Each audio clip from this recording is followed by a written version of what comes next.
Querido Deus e Pai, Tu sabes que pesa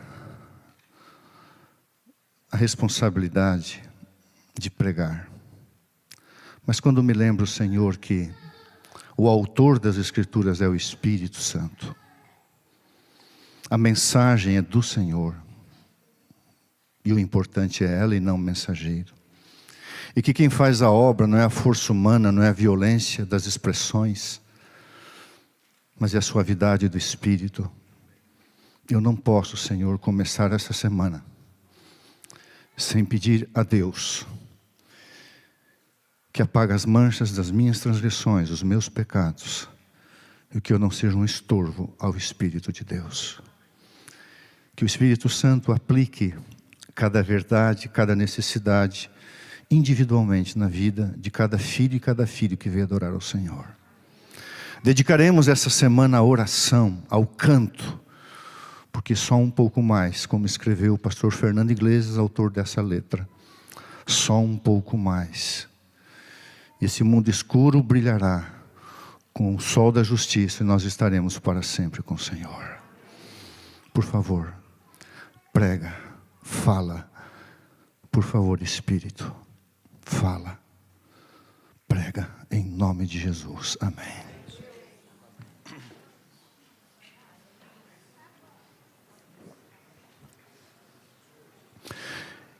Em 1985, pode me dar um pouquinho mais de retorno, tá? Porque eu gosto de gritar, tá? Eu não preciso prejudicar os ouvidos dos irmãos. Obrigado, querido.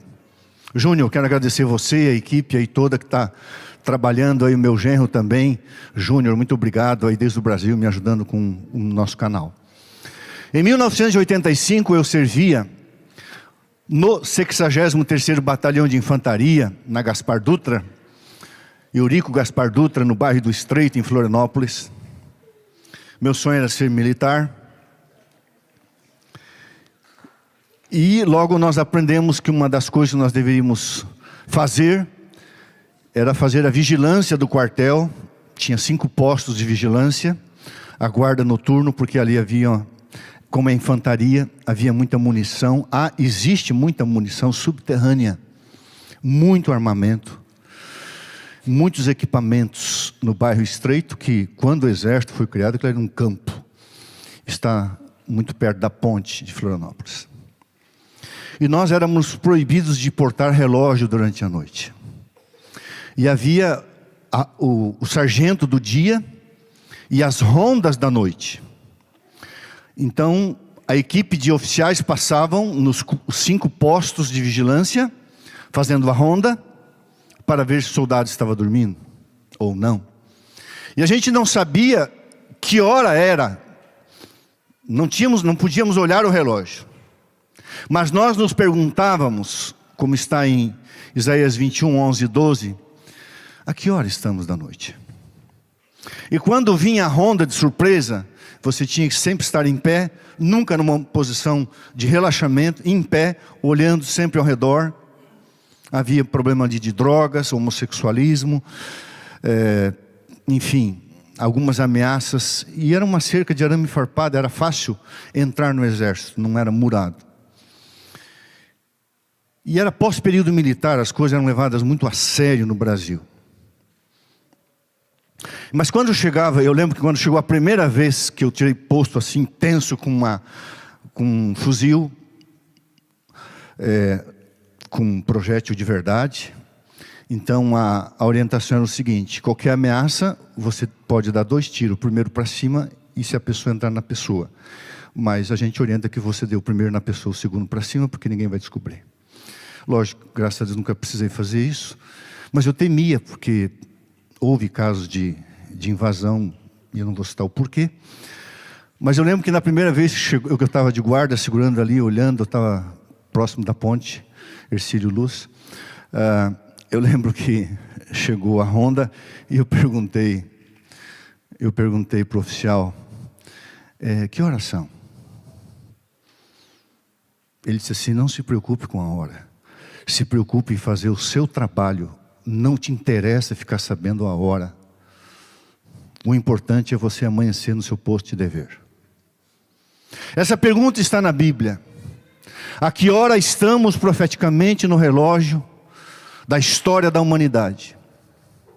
Em que momento nós podemos, com certeza, sem especulação de dia e data, porque é errado, o dia, a hora, só Deus o Pai o sabe. Mas em que período da história nós nos encontramos, irmãos? Abra a Bíblia em Apocalipse 6, por favor. Apocalipse capítulo 6, o verso 12. É uma breve introdução. Apocalipse 6, o verso 12. Acharam aí, irmãos? Eu estava explicando para uma pessoa aqui na igreja. A Bíblia diz assim em Lucas: a palavra de Deus é a semente, certo? Dentro de cada semente existe um poder germinativo.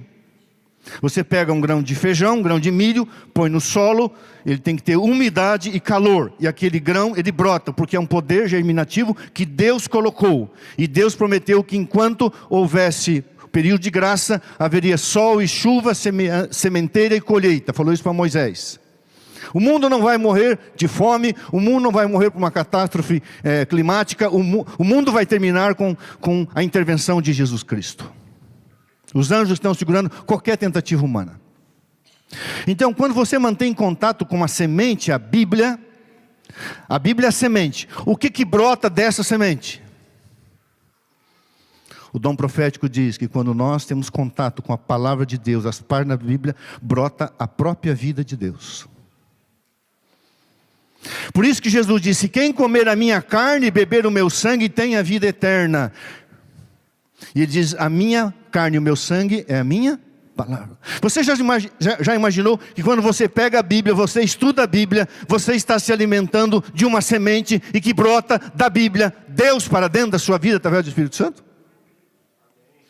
Lógico irmãos, existem várias formas de sermões. Existe a homilia, por exemplo, que é feito muito na igreja católica, pelos padres, uma leitura superficial, rasa, apenas uma leitura. Existe os sermões, as narrativas bíblicas, você tira lições de narrativas bíblicas. Existem sermões expositivos, que é o sermão mais denso de fazer, é um sermão mais exegético. Existem sermões temáticos. Essa semana serão sermões temáticos, serão mais aulas do que pregações expositivas. Nós vamos estudar o texto bíblico e o dom profético. Mas eu gosto que você tenha contato com a Bíblia, apesar de nós vamos usar bastante o PowerPoint.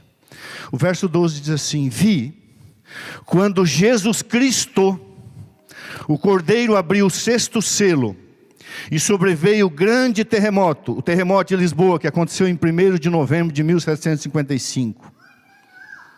O sol se tornou negro como saco de crina, e a lua como sangue, o famoso dia escuro, 19 de maio de 1780.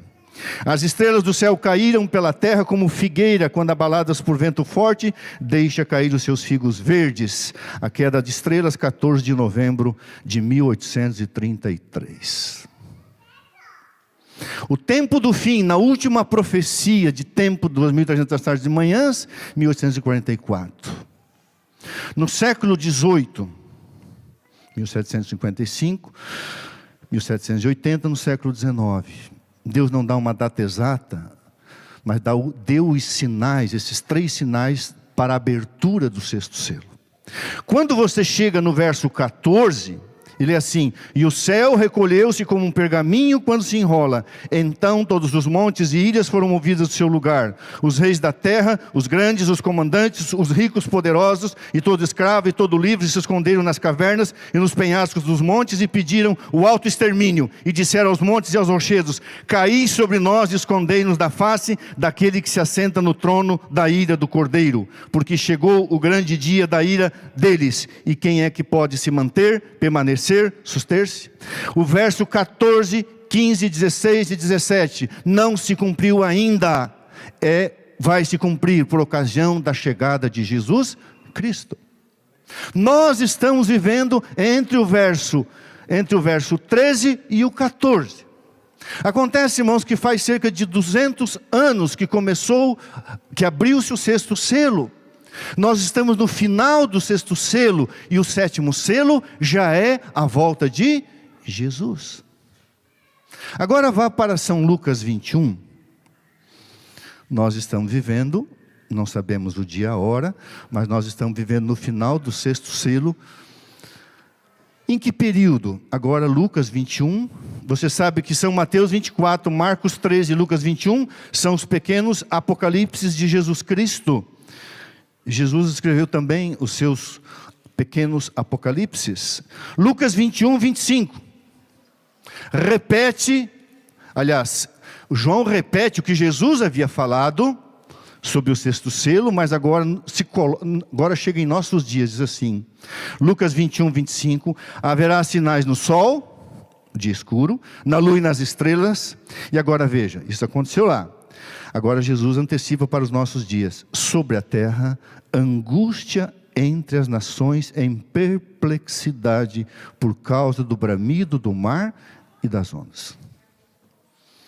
Eu não sei se você consegue ver, no Milton, na Flórida, por uma questão de logística, eu desci em Miami, peguei um carro, e meu plano era vir bem devagar, porque eu já sou aposentado, sou jubilado, então ando um pouco cansado, eu falei, eu vou bem cedo, vou pegar um carro, e vou subir devagar, porque eu gosto de dirigir nos Estados Unidos. E quando o avião pousa, mais de 400 passageiros, uma viagem chata, no início da noite, de terça-feira, foi um voo diurno, a minha família entrou em contato e falou, tem um furacão vindo, você tem que sair daí. Tá bom? Então, eu fiquei em paz, não li notícia nenhuma, fui até Daytona, cheguei no hotel, bastante vento, estão falando que é para amanhã à noite, eu vou dormir. Mas o hotel já estava cheio de tapumes, e a pessoa da recepção, do lobby, me deu uma folha, dizendo, essas são as orientações, caso o tornado chegue aqui. Falei, bom, vou dormir. Acordei de manhã, minha família falou, saia daí. Eu falei, tá bom, eu vou para Geórgia, eu vou dormir em Valdosta. A querida irmã Dina queria que eu fosse dormir em Savannah, mas era um afastamento da minha rota muito grande. Eu vou dormir em Valdosta. Eu chego em Valdosta meio-dia, procuro um hotel, não acho hotel. E aí entro em contato com o meu genro, e não havia hotel, a não ser a 80 quilômetros de Atlanta. Então toda a minha viagem, que era para ser uma viagem bem tranquila, foi uma viagem cansativa, estressante, e eu tive que pagar mais de R$1.200 para dormir. Espero que o pastor Nelson tenha misericórdia de mim. Além das chaves da igreja, me deu a chave do cofre também. Irmãos, não havia hotel. Aí foi, tem hotel em Valdosta? Não. Tem hotel em Tifton? Não. Tem hotel aqui e ali? Não. Tem hotel em Robbins Air Force? Tem um, fecha. Não tem mais. Aonde vai? Macon. Me falaram que era Macon, mas tudo bem. Eu falo Macon. É Macon. Como é que fala, pastor? Macon. Tá. Chega, americano. É Macon. Para mim é Macon, tá bom? Então, fecha aí. Sogro, meu querido genro. Sogro, é um by Hilton, depois que veio não. Hampton Inn. Falei, quanto? 200 e tantos, lá, poucos dólares. Eu falei, meu pai, eu preciso dormir. Eu já tinha saído de casa às 3 horas da manhã, tinha viajado o dia todo, porque até o aeroporto a 150 quilômetros de casa, estava aquela noite sem dormir, dormi pouco a outra noite, e não tinha hotel, e não... Vim dormir aqui perto de Atlanta. Queridos, você não passou angústia. Mas e as pessoas? A velocidade não foi a que se esperava, mas quem estava na rota, sentiram angústia ou não? As pessoas subiram aqui para a Geórgia, para deixar passar e depois voltar para atender as suas casas. Por que as pessoas fugiram de lá? Medo, angústia, preocupação. Se nós formos pegar só isso aqui e falar no aspecto político do nosso mundo, na economia, as guerras que estão acontecendo, especialmente no leste europeu e agora a guerra no Oriente Médio, quanta angústia, milhares e milhares de pessoas perdendo a sua vida. Nós estamos vivendo um momento de angústia. O ano de 2020, Deus deu um grande sinal. O mundo sofreu a maior angústia do século 21. Um vírus paralisou o planeta. O índice de autoextermínio, de suicídio altíssimo. Ainda este ano, conversando com uma pessoa, que eu não quero mencionar o nome, uma autoridade do nosso país, um senhor de 93 anos, um catedrático. Estávamos conversando sobre alguns fatos que envolvem a classe médica. E nós, no Brasil, temos um problema que o maior índice de suicídio entre os médicos acontece entre os psiquiatras. De repente, um psiquiatra que conhece ou que estudou sobre a mente, ele descobre que ele tem uma doença que ele sabe que ele vai ter que mamar num remédio a vida inteira, ou ele vai desenvolver uma demência, uma esquizofrenia. O que ele faz? O maior índice de suicídio entre os médicos no Brasil são psiquiatras. Porque a pessoa entra no estado de angústia. Que angústia deve estar passando as pessoas no Líbano, na Síria, no Irã, capital Iraque, em Israel. A gente não sei vocês aqui, mas o Brasil não sabe o que é guerra, o Brasil não sabe o que é conflito, o Brasil não sabe o que é problema praticamente. Mas nós estamos vivendo esse período, angústia entre as nações, em perplexidade, por causa do bramido do mar e das ondas. Isso não acabou de acontecer, ou você acha que foi só mais um tornado? A palavra de Deus tem se cumprido. Agora veja, haverá homens que desmaiarão de terror e pela expectativa das coisas que sobrevirão ao mundo, pois os poderes dos céus serão abalados. Então, veja, isso está acontecendo agora. Verso 25, 26 está acontecendo agora. Nós estamos vivendo o cumprimento dessas profecias hoje. Agora, verso 26, 27 e 28, vai acontecer como o final de Apocalipse 6 em diante. Então se verá o Filho do Homem vindo numa nuvem com poder e grande glória. Ora, ao começarem essas coisas a suceder, exultai e erguei a vossa cabeça, porque a vossa redenção se... Nunca essa frase foi tão verdadeira como 12 de outubro de 2024. Jesus está às portas, irmãos. Nós estamos para ver o fechamento do 6º selo. Nós estamos para ver, e queira Deus que estejamos vivos para ver a abertura do 7º selo, quando Jesus Cristo deixará o santuário celestial para redimir, resgatar a nossa redenção, o nosso arrebatamento daqui para o lugar onde o sofrimento e a dor não vão existir. Eu vou mostrar para vocês os temas que nós vamos estudar essa semana. Então vai ser uma série de sermões temáticos, ok? Todos baseados no Apocalipse, nos eventos finais. Vamos lá. O tema geral eu coloquei aqui: levantai os vossos olhos. Eu peço perdão, pastor, eu fui mudando algumas coisas. A última hora, levantai os olhos. Essa é a ordem de Jesus. Jesus falou assim: ora, ao começarem, isso já começou quando 1755, 1780, e especialmente 1850, já começou lá. Ao começarem essas coisas a suceder, exultai, alegrai-vos, e erguei a vossa cabeça, olhai para cima, porque a vossa redenção se aproxima. Jesus falou, quando abrir o 6º selo, a redenção está próxima. Só que faz 200 anos que isso já aconteceu. Ou seja, nós estamos vivendo no final. Mais do que nunca é tempo de olhar para cima e ter uma visão espiritual das coisas ao nosso redor. Sábado passado eu preguei um sermão chamado o agrupamento e a simultaneidade do cumprimento profético. Se você pegar, irmãos, a intensidade do que está acontecendo junto, guerras, rumores de guerras, fome,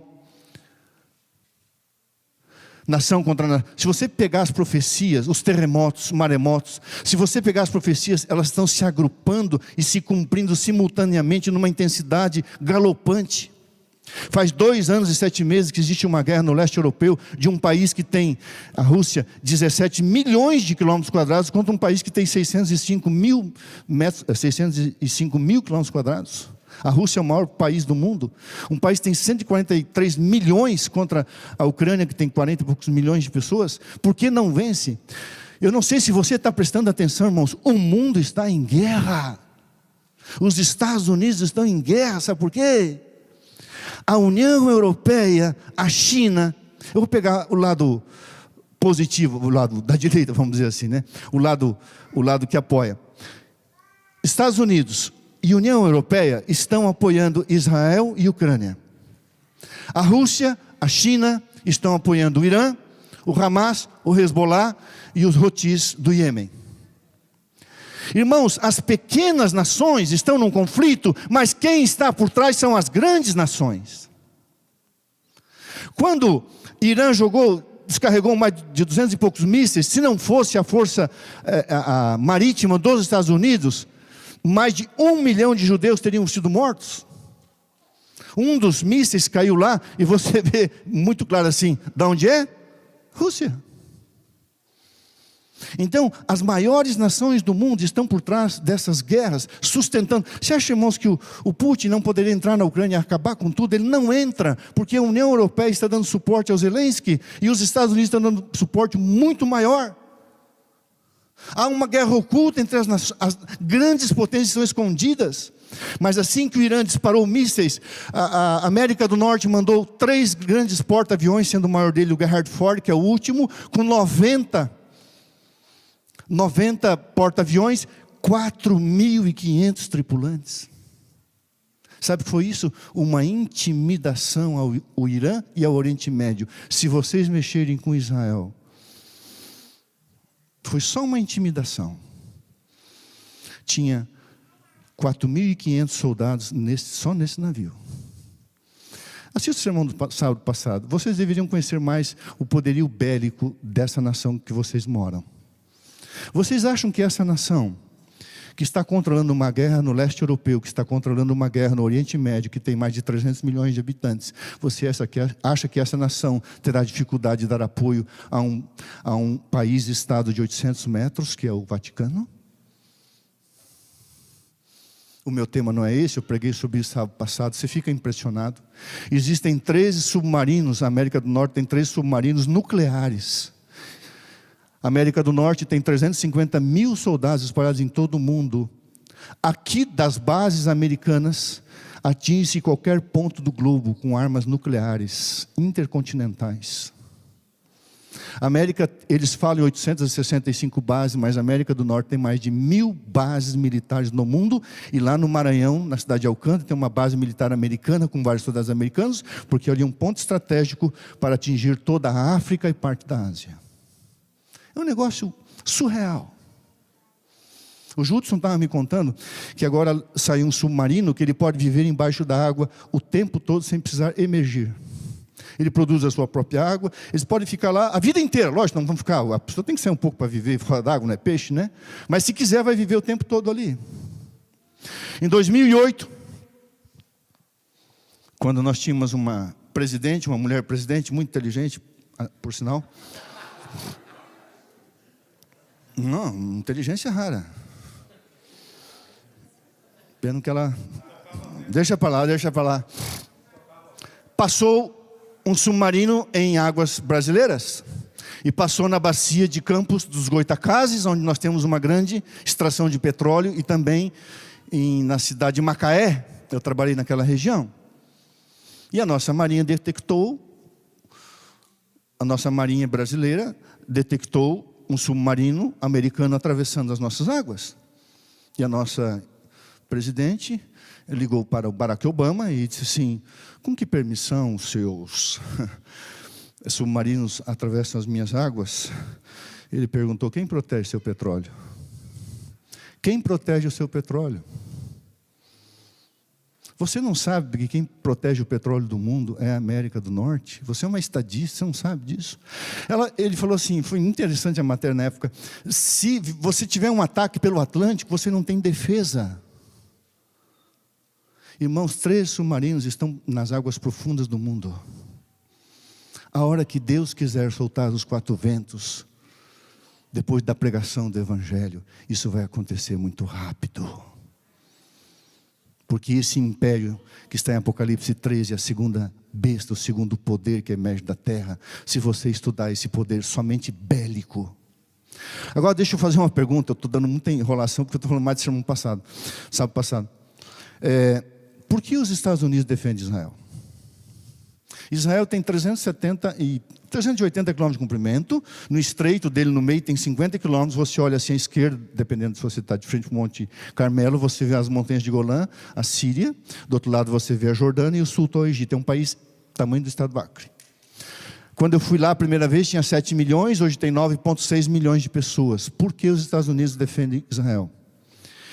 Primeiro porque lá ele tem bases para defender a segurança do seu país, para que não sejam fabricadas armas nucleares no Oriente Médio. Mas a maior razão, irmãos, é porque esta nação, na sua crença protestante, crê na doutrina do dispensacionalismo, uma das pontas que diz que Israel terá um papel profético, segundo as profecias condicionais, os norte-americanos cristãos leem como profecias incondicionais. Então, se o governo americano não defender Israel, ele não tem apoio popular, porque existe uma crença. Eu tenho que até assistir o sermão recente que saiu de um pastor, falando disso. O papel de Israel na profecia não tem mais papel. A igreja tem um papel. Mas que nós estamos vivendo esse tempo, levantai as vossas cabeças, porque os vossos olhos. Vamos lá, eu vou passar aqui rapidamente. Hoje eu vou pregar sobre os 3 tempos de angústia, tá bom? Amanhã eu vou pegar sobre o abalo purificador. Segunda-feira, adaptação para a vida celestial. Terça-feira, as 7 taças. Quarta-feira, o mundo saberá a verdade. Não tem culto, né, pastor? Esse sermão, irmão, já foi gravado. Deus me deu a graça de ter um estúdio na minha casa, eu tenho uma igreja dentro da minha casa, eu tenho uma igreja online de 31 mil pessoas, e meu sonho é ter uma igreja online de 50 mil pessoas, e eu gravei então em casa, meu estúdio, O Mundo Saberá a Verdade, o Alto Clamor, Plenitude Espiritual, quinta-feira, Decisão Final, sexta-feira, e nós temos que estudar separadamente, irmãos, a 7ª taça. A irmã te fala muito, estudar e a 7ª taça. Vamos à mensagem de hoje. Eu vou passar aqui para vocês. Pastor, até que hora pode pregar? 2, 3 da tarde? Não, fala para mim sério. Não. Normalmente até que hora? 11h30? 12h30. Ok, meia hora. Irmãos, eu vou passar para vocês algo rápido, que é a linha do tempo de acordo com a Bíblia e o Espírito de Profecia. Linha do tempo, onde nós estamos hoje? Nós estamos no que eu mostrei para vocês. Aí nós vamos ter um período que é o fim do tempo da graça e a segunda vinda de Jesus. O que acontece nesse período? Irmãos, antes de Jesus sair do santuário celestial, nós vamos estudar, tem que acontecer essas 6 coisas. Aqueles membros da igreja que não passarem por uma reforma e um reavivamento espiritual, não estarão passando pelo processo de selamento, não tem jeito. Só vai ser selado, e a mesma coisa aqueles que forem santificados. Os selados receberão a chuva serôdia, vem um alto clamor, nós vamos estudar essa semana, aí vem a grande sacudidura que vai rachar o que é cristão de verdadeiro, o que não é cristão verdadeiro, e aí vem o pequeno tempo de angústia. Nós vamos pregar sobre esse tempo de angústia hoje, chamado tempo de angústia prévio, que está acontecendo hoje, ok? Depois disso, irmãos, sai o decreto dominical, porque no alto clamor é decidido quem é a favor e contra a lei de Deus, especialmente o sábado. Quando sai o decreto dominical, você faz que nem o pastor aqui, você compra um sítio lá em Rondônia e vai embora de Atlanta ou de Esmirna. O abandono das grandes cidades, porque já vai começar o período de perseguição. Depois disso, irmãos, os anjos soltam os 4 ventos. Quando que os anjos soltam os 4 ventos? Quando termina o tempo de graça, Jesus sai do santuário celestial, e quando Jesus sai do santuário celestial, existe um grande tempo de angústia. Eu vou falar disso hoje. E aí caem as primeiras 5 pragas. Dá-se a entender no dom profético que entre a 5ª e a 6ª praga sai o decreto de morte. Vamos estudar isso hoje. E então vem a fuga das pequenas cidades. Você já sabe disso. Decreto dominical, sai das grandes cidades. Decreto de morte, sai das pequenas cidades, pequenos lugarejos, porque Jesus vai voltar em poucos dias. Aí vem a 6ª e a 7ª praga, sendo a 7ª volta de Jesus. E finalmente começa o Armagedon. O Armagedon, na realidade, é a chegada de Jesus aqui, a volta de Jesus, né? E aí temos um período chamado angústia de Jacó por causa do decreto de morte. Então temos 3 períodos de angústia. Esse aqui, antes do fechamento fechamento da porta da graça. Hoje, o grande depois do fechamento. E o mais angustiante depois do decreto de morte. Finalmente temos o arrebatamento, o livramento final. E aí temos o milênio. Essa é a cronologia. Não quer dizer, irmãos, que existe uma ordem assim. Tudo pode acontecer de uma forma simultânea. Ok? Irmãos, o que deveria nos preocupar aqui? Como está a sua vida espiritual? Hoje o professor da lição, muito querido, o professor está passando uma belíssima lição. E eu falei ali de um assunto que eu quero perguntar para você. Qual é o pior pecado? Se alguém souber a chave do carro do pastor Nelson. Qual é o pior pecado? Você levantou a mão? Hã? Ofender o Espírito Santo? Ok, não é essa a resposta, mas está chegando perto. Qual é o pior pecado? Hã? Uau! Isso, o pior pecado, Ellen White diz, o pior pecado é o pecado da incredulidade. Todos os outros pecados seguem-se primeiramente a esse pecado. Quando Adão e Eva comeram do fruto proibido, desobedeceram a palavra de Deus, o mandamento de Deus, a motivação, a causa primária era a incredulidade, a falta de confiança em Deus. Todos os pecados que você e eu cometemos são fruto da nossa incredulidade. Deveríamos nos preocupar com a nossa vida espiritual. Os 3 tempos de angústia. Vamos lá. O tempo de angústia antes do fechamento da porta da graça. Hoje. A primeira ministra da Itália, ela está muito preocupada com a invasão de africanos. O lugar mais perto de chegar do continente africano é a Itália. A França está tendo uma mudança significativa de franceses para muçulmanos. Há muitos anos atrás, é um estudo muito sério da Igreja Batista, dizendo, já faz uns 15 anos, 50 anos, a Europa será muçulmana. E quando você estuda, irmãos, essa migração da África, tem muitos muçulmanos no meio, e de países muçulmanos, é por causa da angústia, da guerra, do sofrimento. Você viu aí quantas pessoas tentaram sair da Síria e atravessar para chegar na Alemanha, na Itália. Aquelas crianças mortas na beira da praia. A angústia dos pais. Porque a maioria das pessoas, não importa se é muçulmano, se é judeu, se é brasileiro, não importa. As pessoas querem paz, as pessoas querem proteger suas famílias. E quando você vê lá no Oriente, quando você vê a guerra contra esse grupo terrorista, o Hezbollah, contra o Hamas, e você vê as pessoas ali sendo mortas, assassinadas, crianças, são seres humanos, são vidas. Se coloque no lugar de uma pessoa que vive ou viveu dentro da faixa de Gaza durante esse ano. Não, está tudo bem comigo, mas um dia, irmãos, tem um pensamento assim, se o mal não bateu a sua porta, não se preocupe, porque ele está a caminho.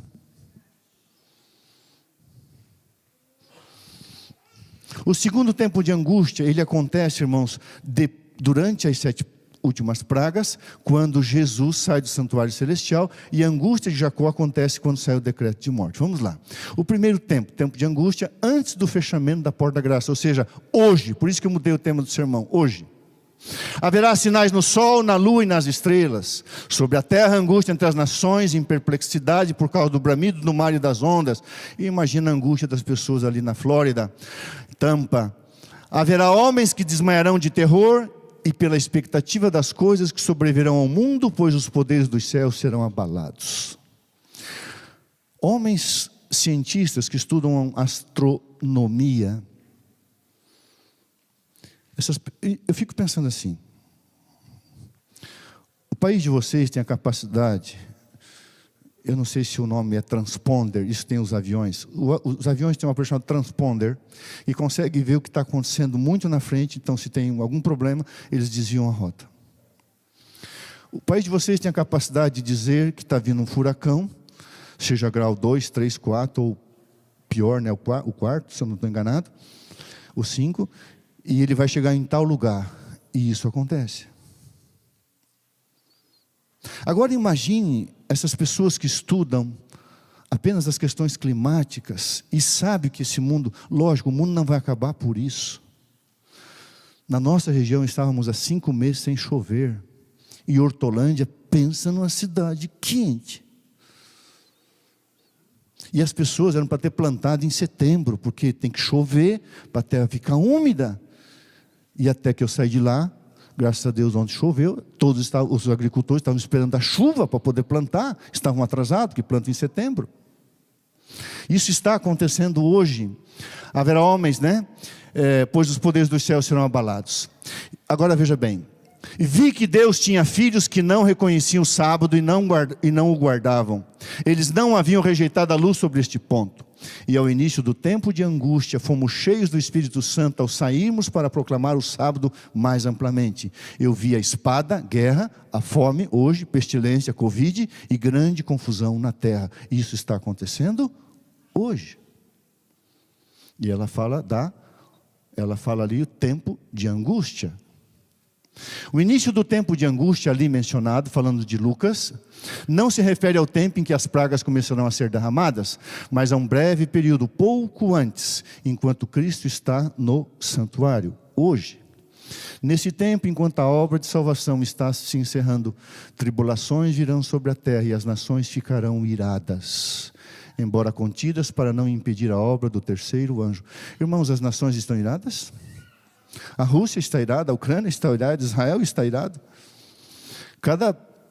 Eu pelo menos acompanho, para não ser um alienado, porque a profecia se cumpre na história. Cada declaração que eu vejo do Benjamin Netanyahu, eu fico espantado. Você sabe quantos milhões de dólares Israel gasta por dia? Se alguém acertar, eu dou a chave do carro do Dr. Gregory. Está sendo feita uma tradução simultânea para o inglês, eu acho que eu estou falando rápido demais. Quantos milhões de dólares Israel gasta por dia? 250 milhões de dólares por dia. Da onde vem esse dinheiro? Em parte do vosso país, em parte da União Europeia e do próprio Israel, que é um país pequeno, 9,6 milhões de pessoas, tamanho do estado do Acre, mas um país extremamente riquíssimo. Nós estávamos sobre o Monte Carmelo. Eu não posso falar o nome da pessoa, mas eu descobri porque eu vi que ele era diferente, como eu servi o exército, eu percebi que ele era diferente. E um dia, em Nazaré, eu chamei ele de lado e perguntei, qual é a sua profissão? Ele falou, você promete nunca citar o meu nome? Eu falei, prometo. Mas eu posso falar de você? Não cito o meu nome. Ele falou, eu vivo escondido numa fazenda na Galileia, porque eu fui sniper, atirador de elite do exército israelense. E eu pedi para sair para cuidar dos meus filhos, e então eu vivo escondido, porque se descobrirem quem eu sou, eles vão me procurar me matar, porque eu matei muita gente na Síria. Eu falei, você crê em Deus? Ele falou, não creio em Deus.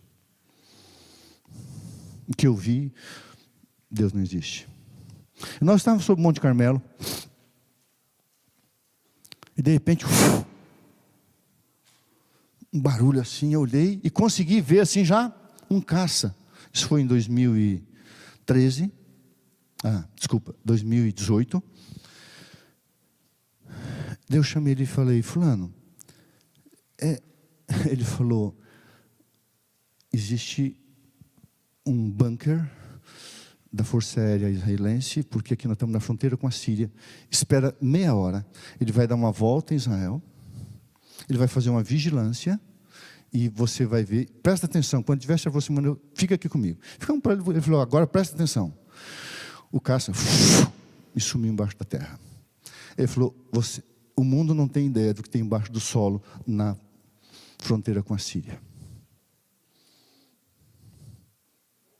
O mundo não tem ideia o que Israel tem embaixo da terra também, na fronteira com o Egito. Irmãos queridos, as nações estão iradas. O governo de Israel, não estou entrando no mérito da questão, está muito irado.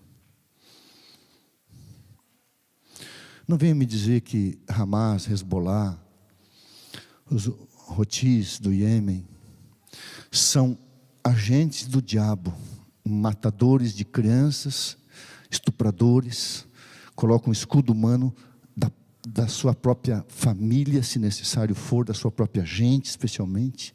Não tem coração. Isso desperta ira. As nações estão iradas. O segundo tempo, o tempo de angústia durante as 7 últimas pragas. Você conhece o texto, nesse tempo se levantará Miguel, Jesus Cristo, o grande príncipe. Agora veja, o defensor dos filhos do teu povo. Jesus se levanta do santuário celestial e troca suas vestes reais, as suas vestes sacerdotais por vestes de juiz. Irmãos, qual era o papel de juiz no tempo dos juízes?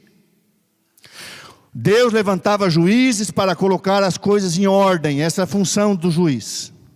Jesus se levanta como juiz para colocar o universo em ordem, porque existe um pequeno planeta que está em desordem, o nosso planeta.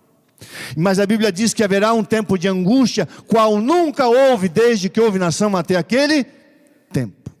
Essa angústia é para os ímpios. Todavia nós ficaremos sem intercessor no céu, mas não sem a presença do Espírito Santo em nós aqui. A Bíblia diz: mas naquele tempo será salvo o teu povo, todo aquele que for achado inscrito no livro. Daniel 12, ali começa o tempo de angústia, e sai o decreto de Jesus Cristo, que está em Apocalipse 21, 22, 11 e 12, esse é um decreto. Jesus fez 2 decretos, aliás, fez um decreto e vai fazer o segundo. Na cruz Jesus fez um decreto, está consumado, está pago, está pago, está pago. E agora Jesus fará um outro decreto, acabou. Finish, está feito. Continue o injusto fazendo injustiça. Continue o imundo ainda sendo imundo. O justo continue na prática da justiça e o santo continue a santificar-se. E eis que venho sem demora e comigo está o galardão que tenho para retribuir a cada um segundo as suas.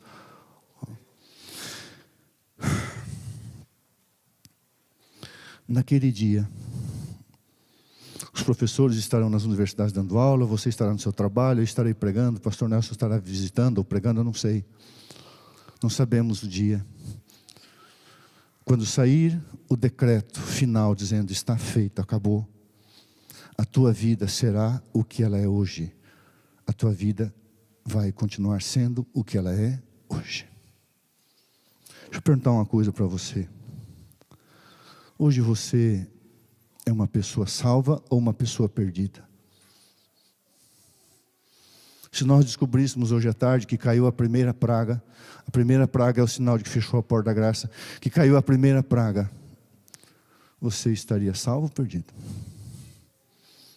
Porque o que vai acontecer naquele dia é uma continuação do que acontece na sua vida hoje. Continue. Continue. Continue fazendo o que você está fazendo de errado. Continue. Queridos, não dá para brincar com oportunidades divinas. Eu conheci um pastor, trabalhamos juntos um período num estado no Brasil, no centro-oeste do Brasil. Ele perdeu o filho mais velho, com 40 e poucos anos, teve Covid e morreu. O irmão mais novo, eu fui pastor deles numa igreja. O irmão mais novo amava tanto esse irmão, ficou tão abalado. Alguns poucos meses depois que o irmão morreu de Covid, voltou à normalidade, voltou à igreja. E ele estava fazendo louvor na igreja com seu filhinho de 9 anos. De repente ele deu um passo para frente, mais um passo e caiu morto.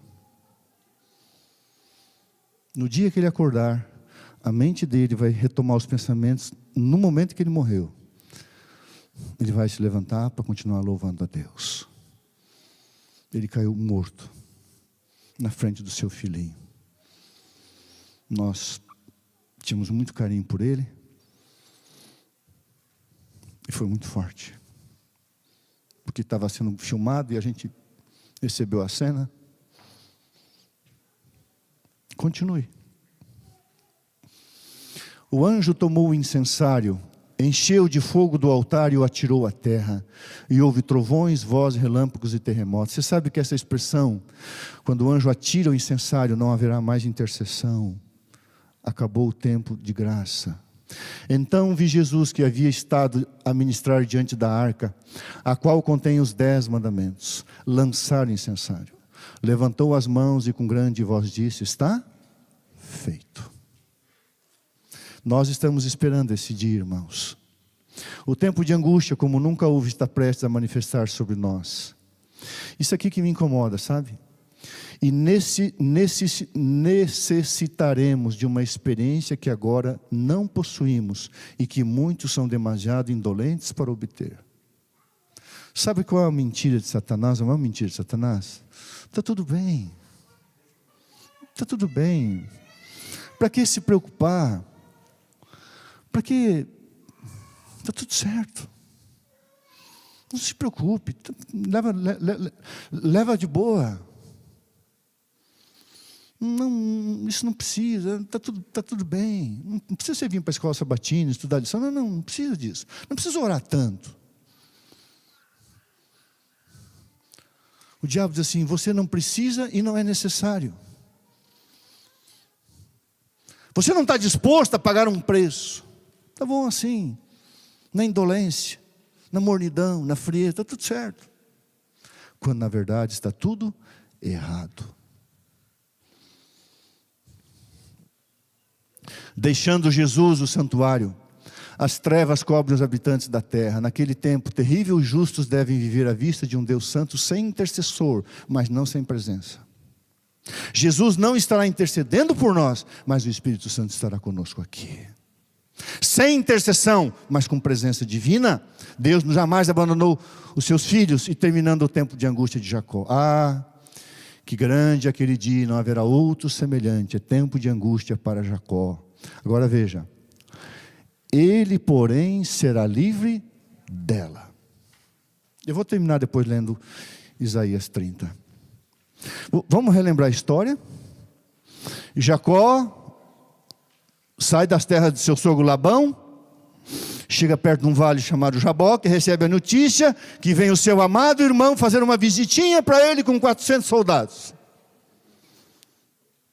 Jacó entra numa tremenda angústia, porque o seu irmão estava com um espírito de vingança, e vinha com um exército de 400 soldados, e o Jacózinho só com as vaquinhas, as crianças, e aquele monte de mulher que ele tinha, um monte de criança, não sei porque arrumar tanta mulher. E aí separa os bandos, e é tomado por uma angústia profunda. Jacó não era um homem convertido. Ele teve medo de que Deus não havia perdoado os seus pecados, e que Esaú vinha para exterminá-lo. Ele separa os bandos, as famílias, e ele vai sozinho para um lugar e diz: Deus, se tu não entrares na minha história hoje, eu não existirei mais. A angústia toma conta do seu coração. E Jesus Cristo desce até o val, até o ribeirinho do Jaboque. E Jacó se agarra à pessoa física de Jesus Cristo.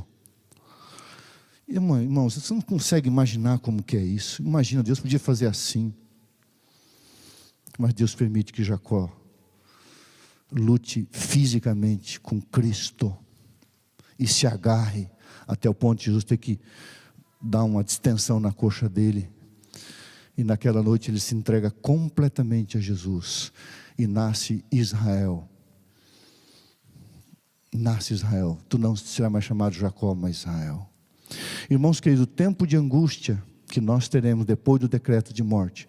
Vai ser um tempo de tamanho desamparo, que nós faremos uma entrega tão plena e tão completa, que estaremos prontos para receber um novo nome e sermos arrebatados para a glória celestial. O tempo de angústia de Jacó tem um propósito. É como se fosse a pintura final, o acabamento para o arrebatamento. Eu quero, se Deus quiser, estar vivo para passar por esse negócio. Porque se nós enfrentarmos a angústia de Jacó, é porque nós seremos livres dela. Pior é aquele que não passará. Que não passar. Estas pragas agora vêm. Houve várias pragas.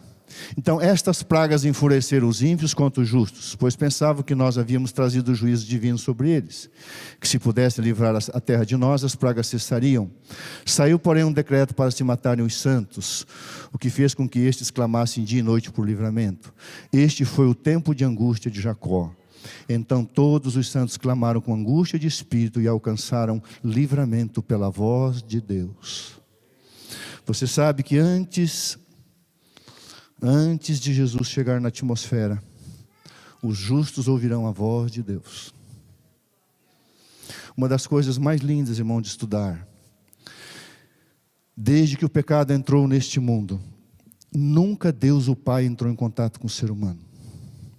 O Deus do Antigo Testamento, o Senhor dos Exércitos, desde Gênesis 3, é Jesus Cristo. Cristo pré-encarnado, o Deus. Não existe Deus Pai na Bíblia, no Antigo. Jesus disse, nunca ninguém viu o Pai. Deus nunca entrou em contato com a raça humana, Deus o Pai. Somente Deus o Filho, que é Deus. O Deus da Bíblia, de Gênesis 3 até a volta dele, é o Senhor Jesus Cristo. Não existe Deus Pai, não existe essa dispensação, né? A dispensação do Pai, a dispensação do Filho, a dispensação do Espírito. Não existe isso, existem duas dispensações. Jesus Cristo, em toda a Bíblia, Antigo e Novo Testamento, e o Espírito Santo após a sua ascensão. Mas uma coisa tão linda, quando Jesus vier, Deus o Pai virá com seus filhos buscar você e eu. E nós vamos ouvir a voz do Pai. E o Pai vai dizer o dia e a hora, porque só Ele sabe. Eu quero ouvir essa voz. Filho, só um pouquinho mais, eu estou chegando. Nós ouviremos a voz de Deus. Antes de vermos a nuvem no Oriente, no Órion, nós vamos ouvir a voz do Pai. Estou chegando. Estou chegando. A experiência de Jacó durante aquela noite de luta e angústia representa a prova pela qual o povo de Deus deverá passar. Deverá passar precisamente antes da segunda vinda de Cristo. Logo viu os santos sofrendo grande angústia de espírito. Pareciam cercados pelos ímpios habitantes da terra. Todas as aparências eram contra eles. Alguns começaram a recear que finalmente Deus os houvesse deixado para perecer pela mão dos ímpios. Se, porém, seus olhos se pudessem abrir, ver-se-iam rodeados dos anjos de Deus. Depois do fechamento da porta da graça, nenhum filho de Deus vai sofrer morte, nem martírio. Por quê? Porque não haverá mais necessidade de testemunho. Deus vai proteger, os anjos vão proteger. Você não precisa, irmão, se preocupar em estocar água, nem estocar vento, nem estocar qualquer coisa. Os anjos de Deus nos sustentarão, porque quem sustentou Jacó? Lembra? Houve um acampamento de anjos que ele chamou Lembra? Manaim. Os anjos estavam no acampamento junto com Jacó. E os anjos estarão com o acampamento do povo de Deus. Embora o povo de Deus esteja rodeado de inimigos que se esforçam por destruí-lo, a angústia que sofre não é, todavia, o medo da perseguição por causa da verdade. Receiam não se terem arrependido de todo o pecado e que não se cumpra a promessa do Salvador. Sua fé não desfalece por não serem suas orações atendidas de pronto atendidas. Sofrendo embora a mais profunda ansiedade, terror e angústia, não cessam as suas intercessões. Apoderam-se da força de Deus como Jacó se apoderara do anjo, e a linguagem de sua alma é: não te deixarei ir, se não me abençoares. 3 tempos de angústia. Angústia prévio. O mundo está passando por isso. Tempo de angústia mais longo, depois do fechamento da porta da graça. O tempo de angústia de Jacó, depois do decreto de morte. Queridos,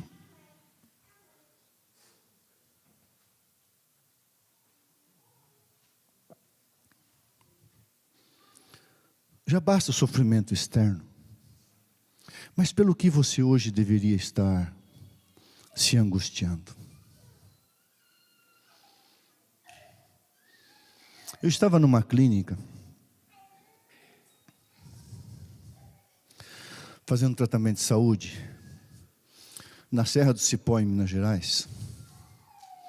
Eu cheguei muito mal, cognitivamente falando, com uma medicação errada. Eu estava passando por um vale. Eu não queria olhar para ninguém, não queria conversar com ninguém. Mas todos os dias eu ia embaixo de uma cachoeira gelada. Eu gosto de tomar banho gelado. E eu ficava contando de 1 a 500 naquela água gelada, me fazia muito bem. Depois eu me deitava sobre uma pedra e chorava e orava. E percebi que já estava ali um tempo, uma moça, com o abdômen muito distendido. E ali havia uma irmã querida, chamada Sônia, cujo marido a abandonara. E eu fui pastor dela em São Paulo, no NASP. E eu perguntei: Sônia, quem é essa moça? É a Nayara. Ela tem 37 anos, ela tem 2 crianças, ela está com câncer. E ela veio se tratar. Eu falei: tá bom. Pastor, eu estou dando estudo bíblico para ela já há algumas semanas. Eu falei: tá bom. Ela chegou para a Sônia e falou: quem é aquela pessoa que você estava conversando? É o pastor Gilson, meu pastor, foi meu pastor. Eu já estudei o que tinha que estudar. Ele aceitaria me batizar? Eu creio que sim. A Sônia chegou para mim e disse: pastor, a Nayara perguntou se o senhor aceitaria batizá-la. Eu falei: lá na cachoeira. Mais de 60 pessoas em cima das rochas lá. E eu batizei a Nayara em nome do Pai, do Filho e do Espírito Santo. Em janeiro do ano seguinte, ela dormiu salva em Cristo Jesus e selada para a vida eterna. Qual deveria ser a tua angústia hoje?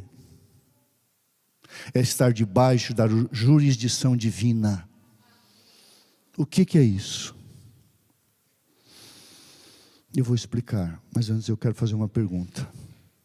Quantos de vocês gostariam, nessa manhã, dizer: Deus, eu não estou aqui, porque sabe, irmãos, ao pé da cruz somos todos iguais. Aqui não tem pastor Nelson, pastor Gilson, pastor A, pastor B, assim, não. Diante da cruz de Jesus somos todos iguais, todos pecaram e carecem da glória de Deus. Mas quantos gostariam de dizer nessa manhã: Senhor, eu quero trabalhar coisas na minha vida que o Senhor sabe que não pertencem ao Senhor e que não vão entrar no céu. Eu quero estar plenamente debaixo da tua jurisdição e da tua mão. Quantos gostariam? Amém? Permaneça com a sua mão assim. Querido Deus e Pai, olha para as nossas mãos, que simboliza apenas um pedido que o Senhor tome em tuas mãos as nossas mãos, portanto a nossa vida. Que o Senhor perdoe os nossos pecados, erros, transgressões, e que nos lave mais uma vez no sangue de Jesus e reafirme o nosso nome no livro da vida do Cordeiro. O mundo está numa angústia em vários aspectos e em vários lugares. Talvez aqui esteja alguém triste, angustiado também por situações que só o Senhor sabe. Mas nós queremos estar debaixo da disposição de Deus, porque aonde Deus está, aconteça o que acontecer, nós somos mais do que vitoriosos. Que essa semana, Senhor, mude a nossa vida, transforme a nossa vida, reavive a nossa vida e nos faça viver de acordo com o Teu querer. Tira de nós o que não te pertence. Tira de nós o que não vai entrar no céu. Limpa as nossas motivações. Limpa as nossas ações. E faze de nós verdadeiros servos do Senhor. Eu clamo a Ti em nome de Jesus. Amém.